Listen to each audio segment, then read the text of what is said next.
ED के बारे में चर्चा कर रहा था, जब सदन राजनीतिक मूल्यों के बारे में चर्चा कर रहा था, जब सदन चारित्रिक मूल्यों के बारे में चर्चा कर रहा था, विजेंद्र गुप्ता और भाजपा के नेता इस सदन को छोड़ के भाग गए थे। ये ऑन रिकॉर्ड आना चाहिए सदन के अंदर। और हमें ये डर था। मनीष जी ने कहा था कि तुम यहां नहीं रुकोगे, हमें मालूम है तुम अपने प्रस्ताव पे, और प्रस्ताव भी कैसा, इनके प्रस्ताव में आपने खुद कहा कि कोई रूल मेंशन नहीं था, उसके बाद भी आपने उसको अकोमोडेट किया है। गलत प्रस्ताव देने के बाद भी हमने कहा कि हम चर्चा कराएंगे, खुल के बात कराएंगे, और उसके बाद भी अपनी बात आधी रख के उसके बाद सदन के बीच से निकल के भाग गए। मेरे को लगता है कि आज भाजपा का पूरा चरित्र, पूरी की पूरी भाजपा की सच्चाई और कितने सीरियस हैं ये महिलाओं के मुद्दों को लेकर, कितने सीरियस हैं ये राजनीति में चरित्र को लेकर, आज ये बिल्कुल सदन के सामने और पूरे देश के सामने आ गया है। मैं कुछ बातें कहना चाहता हूं। पहली बात तो मैं ये कहना चाहता हूं कि जरूर गुप्ता जी चाहते थे कि आशुतोष जी के बारे में चर्चा हो, शरद चौहान जी के ऊपर जो केस लगा उसके बारे में चर्चा हो, पंजाब में कोई बयान दे रहा है उसके बारे में चर्चा हो, देवेंद्र सहरावत ने क्या कहा उसके बारे में चर्चा हो। लेकिन मैं कहता हूं मैं नहीं करूंगा इन सब चीजों के बारे में चर्चा। मैं नहीं करूंगा नरेंद्र मोदी आर्मी चलाने वाले टीनू जैन के बारे में चर्चा नहीं करूंगा आज, जो अभी 2 दिन पहले सेक्स रैकेट चलाता हुआ पकड़ा गया, उसके बारे में हम चर्चा नहीं करेंगे।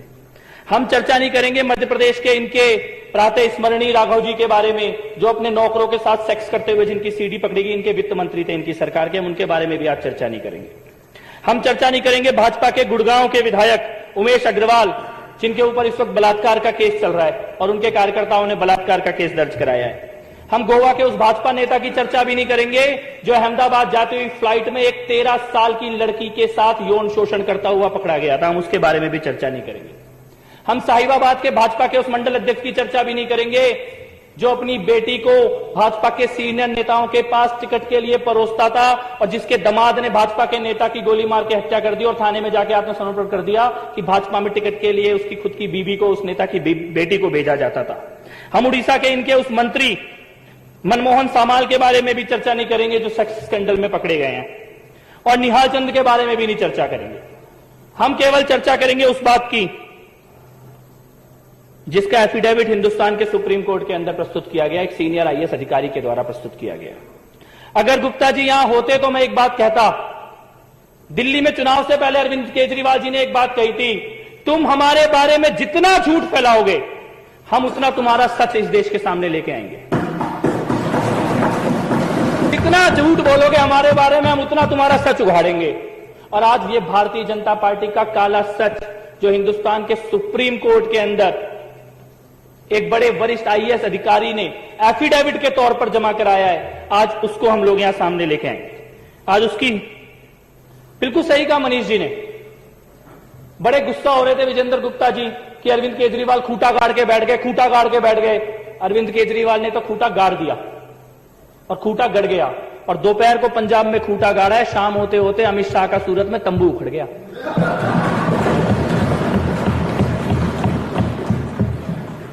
जहां सच्चाई होती है वहां भगवान भी साथ देते हैं। धक्का मुक्की कर रहे थे कल सुबह स्टेशन पे अरविंद केजरीवाल जी के साथ, और इतना बड़ा पिंजरा अमित शाह के लिए बनाया था सूरत में, और ये सोचा कि इतने बड़े पिंजरे में जिसको रखेंगे उसको देखने के लिए 1 लाख आदमी तो आएगा। 5000 आदमी पहुंचा, 5000 का 5000 आदमी बीजेपी के पंडाल में उन कुर्सियों को ऐसे तोड़ रहा था जैसे भाजपा के घोषणा पत्र को फाड़ के फेंक रहा हो, और वहां बाहर लाठीचार्ज हो रही है, आंसू गैस के गोले चल रहे हैं, नारे लग रहे हैं, general Dyer go back, general Dyer go back. नया जनरल डायर पैदा हुआ है, उस जनरल डायर की रिकॉर्डिंग लेके आया हूं इस सदन के अंदर में आज, उस रिकॉर्डिंग को भी आज से इस सदन के अंदर चलाएंगे।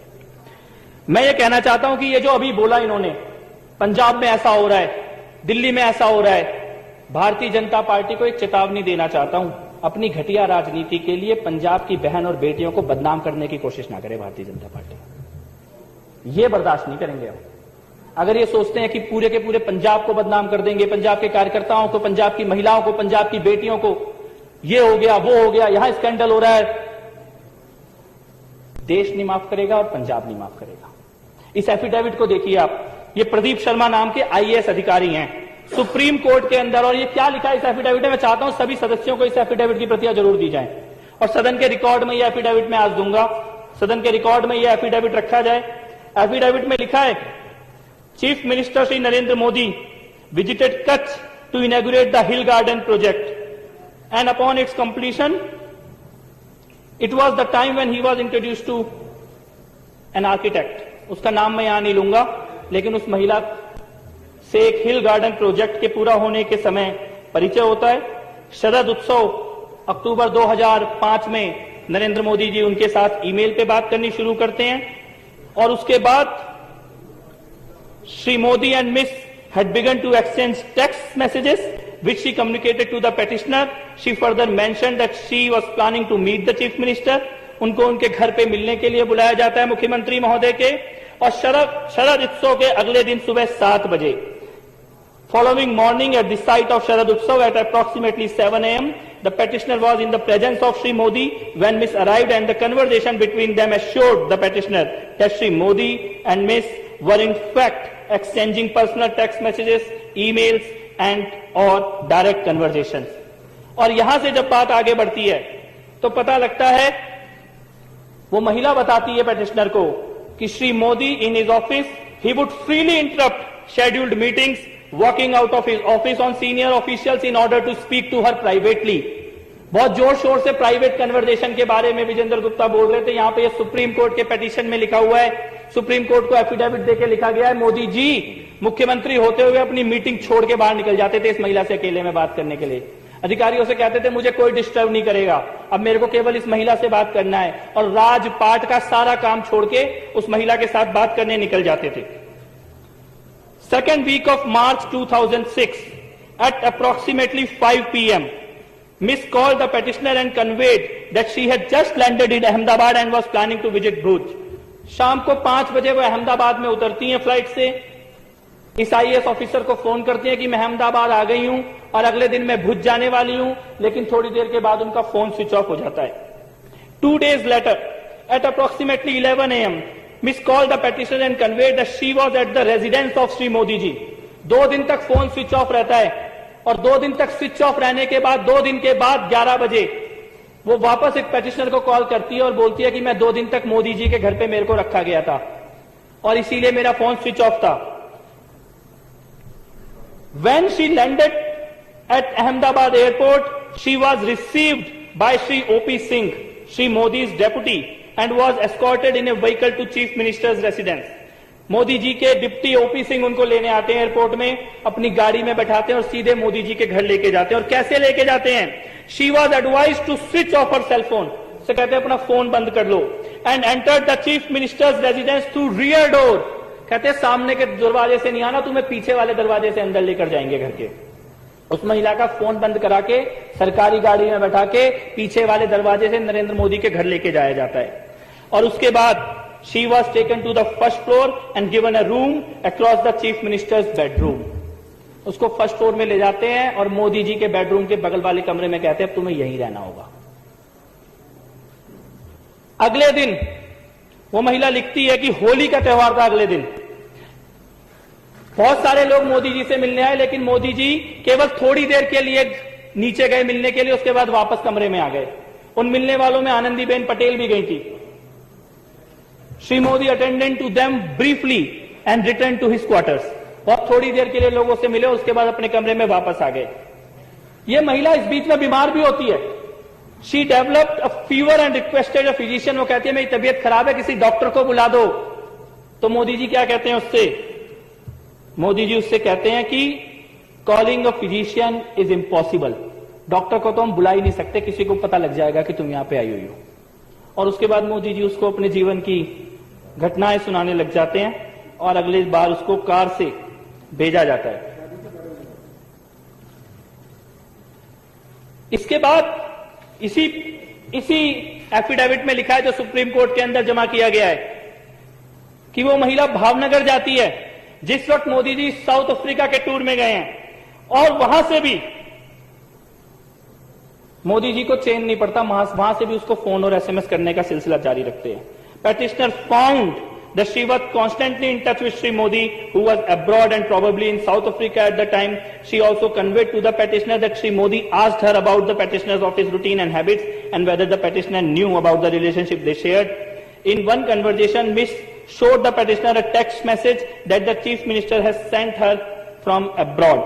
और खास तौर पे इस महिला से बात करने के लिए अलग मोबाइल नंबर मोदी जी ने रखा हुआ था। वो मोबाइल नंबर भी इस एफिडेविट के अंदर दिया गया है। इसके बाद इससे भी ज्यादा खतरनाक बात होती है, इस पेटिशनर प्रदीप शर्मा जिन्होंने सुप्रीम कोर्ट में एफिडेविट दिया, इनके पास एक लेटर आता है कि एक सीडी है इस महिला की किसी व्यक्ति के साथ सेक्स करते हुए, और वो सीडी जो है वो सरकार के पास है, इसीलिए प्रदीप शर्मा इस महिला से मिलना बंद कर दें।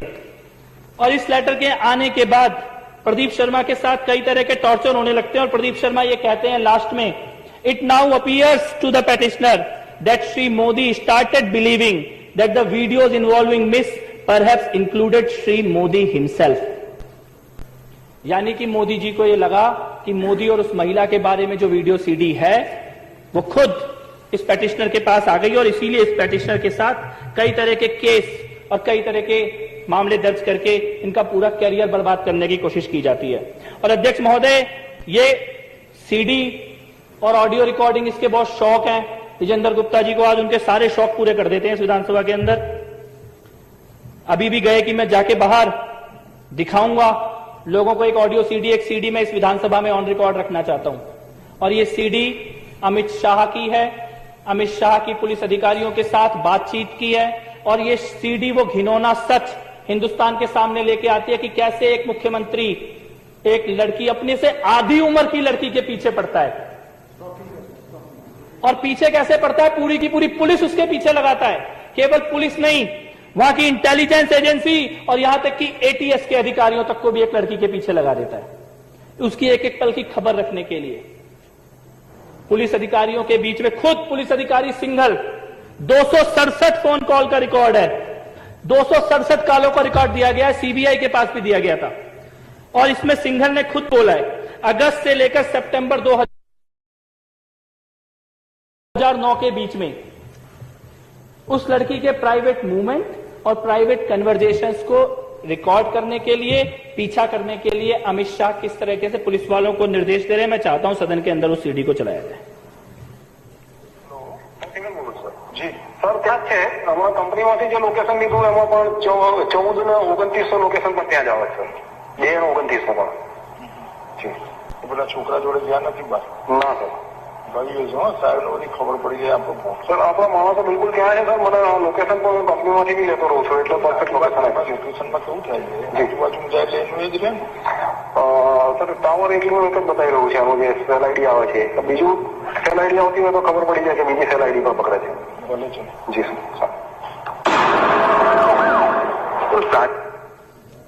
इसमें अमित शाह जी सिंघल नाम के अधिकारी को कह रहे हैं कि वो जहां गुजराती में ये बात है रही और उनको ये बोल रहे हैं कि उस जगह के मोबाइल टावर की सारी रिकॉर्डिंग ले लो, जिस होटल में वो रुकी है सारी रिकॉर्डिंग ले लो, और जो लड़का उस लड़की से मिलने के लिए आने वाला है उसके सारे डिटेल चाहिए।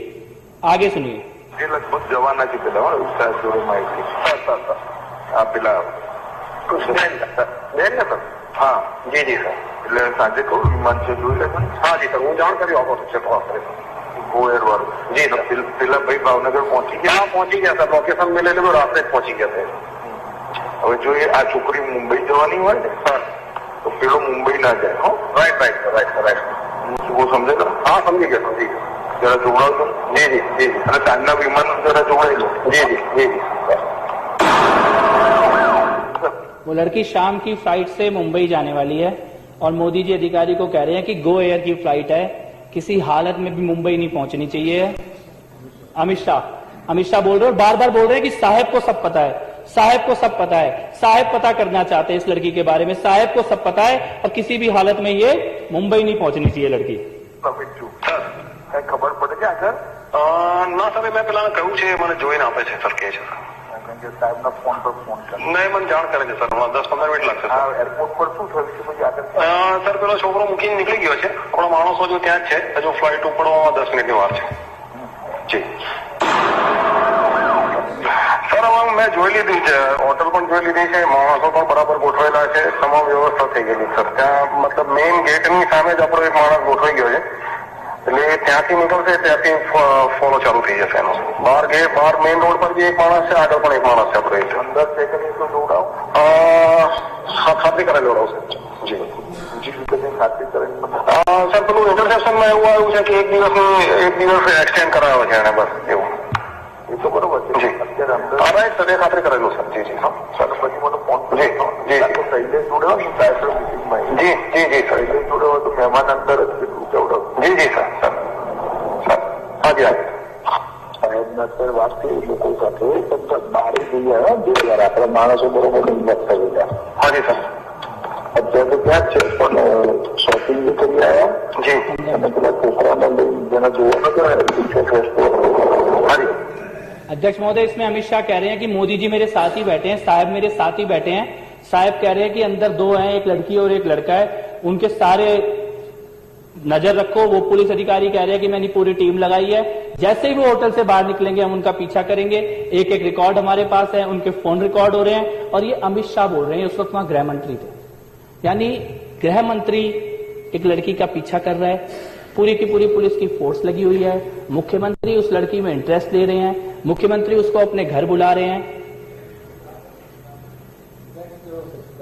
घर पीछे वाले दरवाजे से आनी चाहिए, फोन स्विच ऑफ रहना चाहिए, डॉक्टर भी ना आ जाए गलती से उस लड़की के साथ कुछ हो जाए। साउथ अफ्रीका में जाके भी चैन नहीं पड़ रहा, वहां से और आज नहीं मालूम ये लड़की कहां है, आज नहीं मालूम इसका परिवार कहां है। और मैं ये कहता हूं ये तो शायद एक मामला है जो सामने आ गया। अगर कोई व्यक्ति मुख्यमंत्री की कुर्सी पे बैठने के बाद अपने गृह मंत्री, पुलिस अधिकारी, इंटेलिजेंस के अधिकारी और एटीएस के अधिकारियों को एक लड़की के पीछे लगा सकता है तो वो कुछ भी कर सकता है, फिर उसका कोई चरित्र नहीं है। आज भाजपा वाले बहुत जोर जोर से पूछ रहे थे, बहुत जोर जोर से पूछ रहे थे, संदीप कुमार का मुद्दा उठा रहे हैं, इंटरनेट पे राशन कार्ड। मैं कहता हूं राशन कार्ड छोड़ो, तुम ये बताओ जशोदा बहन का पासपोर्ट कब बनेगा? कौन से चरित्र की बात कर रही है भारतीय जनता पार्टी? आम आदमी पार्टी को मामले की जानकारी मिली, 15 मिनट के अंदर अरविंद केजरीवाल जी ने निर्णय ले लिया। वो कहावत है ना, ऊपर वाले के घर में देर है पर अंधेर नहीं। आम आदमी पार्टी में तो देर भी नहीं है। मंत्रियों को भी ट्विटर से पता लगता है अगर किसी, और हम सबको मालूम है, जितने लोग हम यहां पर बैठे हैं हम में से सबको मालूम है, एक गलती करेंगे, गलती की माफी नहीं है यहां पर। लेकिन इसका क्या? जितनी बड़ी बड़ी चरित्र की, राजनीति की, शुचिता की, पवित्रता की बातें भारतीय जनता पार्टी कर रहे हैं, इस सीडी के आने के बाद भारतीय जनता पार्टी के नेता बताएं। एक सीडी संदीप कुमार की 15 मिनट में फैसला हो गया, एक सीडी नरेंद्र मोदी और अमित शाह की है। भारतीय जनता पार्टी फैसला लेने की हिम्मत दिखाए, क्या फैसला ले सकती है सीडी के ऊपर? मेरे को लगता है कि, और ये पूरा का पूरा 15 मिनट की रिकॉर्डिंग है, मैं विधानसभा के रिकॉर्ड में देना चाहूंगा ये एफिडेविट और रिकॉर्डिंग। और मैं ये चाहता हूं कि ये रिकॉर्ड में रहे और आज का दिन रिकॉर्ड में रहे कि जब राजनीतिक शुचिता की, पवित्रता की, नेताओं के चरित्र की चर्चा हो रही थी, जब भारतीय जनता पार्टी के नरेंद्र मोदी और अमित शाह की पोल इस विधानसभा के अंदर खोली जा रही थी, तो भारतीय जनता पार्टी के नेताओं के अंदर हिम्मत नहीं थी सदन के अंदर रुकने की और चर्चा में भाग लेने की। तो बस मैं केवल इतना ही कहना चाहता हूं, मेरे को लगता है आज पूरे देश दिल्ली की विधानसभा के माध्यम से ये जान जाएगा कि चरित्र के मामले में और राजनीतिक सफाई के मामले में आम आदमी पार्टी कहां खड़ी है, भाजपा कहां खड़ी है, मोदी जी कहां खड़े हैं और अरविंद केजरीवाल कहां खड़े हैं। बहुत बहुत शुक्रिया। जय हिंद।